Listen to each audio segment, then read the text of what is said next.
Ajeng Mengsemeton Sarang Sami, Berita Bali hari ini hadir kembali di hadapan Anda bersama saya, Cynthia Ari.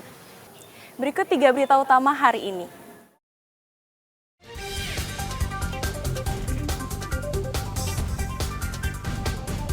Satreskrim Polres Klungkung menyita mobil bodong yang digunakan untuk mengangkut wisatawan.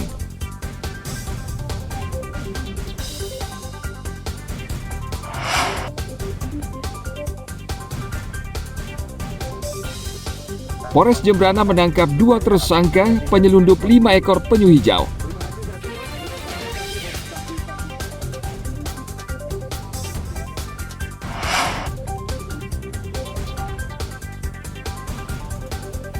...415 atlet dari 10 negara mengikuti kejuaraan judo internasional di Denpasar.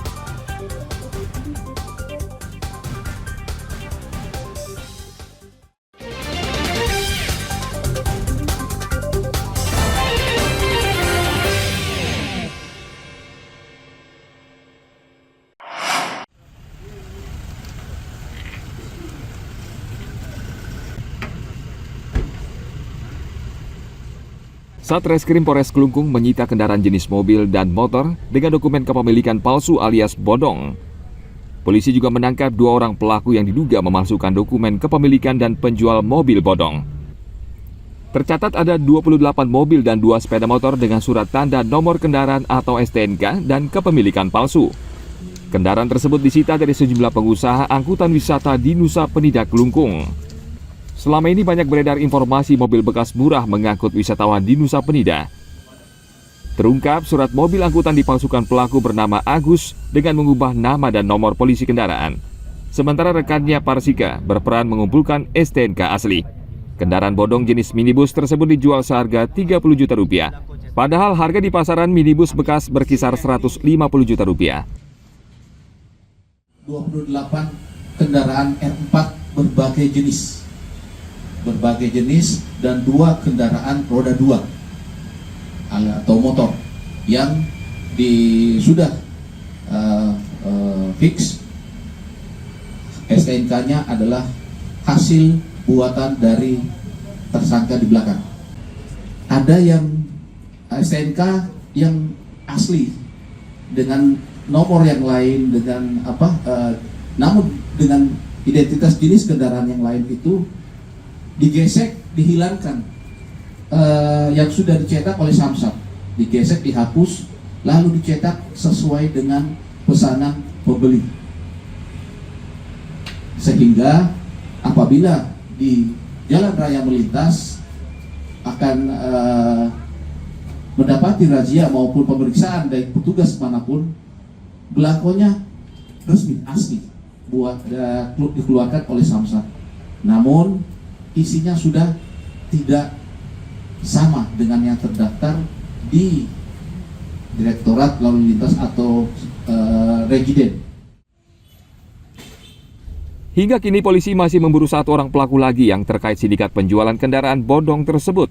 Kedua tersangka dijerat pasal pemalsuan surat dengan ancaman penjara selama 6 tahun. Tim Liputan melaporkan dari Kabupaten Klungkung.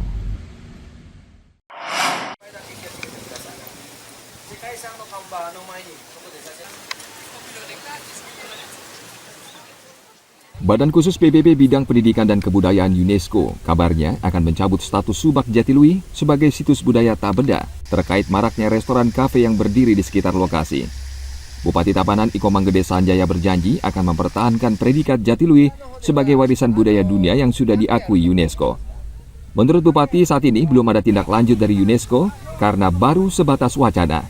Menghadapi ancaman UNESCO tersebut, Bupati melakukan pertemuan dengan perbekal dan pelaku pariwisata hingga investor agar tidak salah persepsi tentang isu pencabutan tersebut.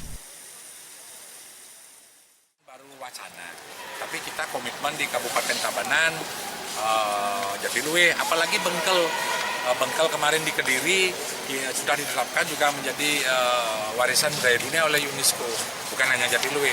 Jadi kita komitmen lah untuk menjaga sektor pertanian di Kabupaten Tabanan. Nah, kalau ada hal-hal yang di luar itu konteksnya, saya bulan-bulan ini sudah juga akan duduk bareng lagi sama Deswadat, Perbekel, sama Subak, semua pelaku dunia usaha, investor, siapapun, sehingga tidak ada salah persepsi untuk bagaimana kita membangun di Tabanan.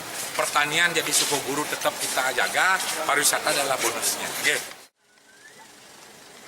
Sanjaya mengajak semua pihak untuk tenang dan tak berlebihan menghadapi wacana pencabutan predikat Jatiluwih sebagai warisan budaya dunia. Ia optimis UNESCO tidak akan melakukan hal tersebut, mengingat Kabupaten Tabanan dinilai sukses menyelenggarakan Forum Air Dunia dan banyak delegasi mengagumi Jatiluwih dan objek wisata lainnya. Tim Liputan melaporkan dari Kabupaten Tabanan. Anak-anak siap mengikuti MPLS? Penerimaan peserta didik baru PPDB untuk jenjang SD dan SMP di Kabupaten Bangli akan dibuka pada 24 Juni 2024. Untuk memastikan seluruh proses berjalan aman dan lancar, Disdikpora Bangli akan memperketat aturan PPDB 2024 khususnya jalur zonasi. Untuk PPDB jenjang SD akan dibuka tanggal 24 Juni hingga 29 Juni 2024. Sementara untuk jenjang SMP, tersedia 4 jalur pendaftaran, yakni mulai dari jalur afirmasi yang dijadwalkan tanggal 20 Juni hingga 22 Juni. Kemudian jalur zonasi tanggal 24 Juni hingga 27 Juni. Perpindahan orang tua tanggal 26 Juni sampai 27 Juni, dan jalur prestasi tanggal 1 Juli hingga 3 Juli. Dinas Pendidikan juga akan memperketat aturan zonasi, khususnya terkait banyak peserta didik yang menitipkan anaknya di kartu keluarga orang lain karena ingin masuk sekolah favorit.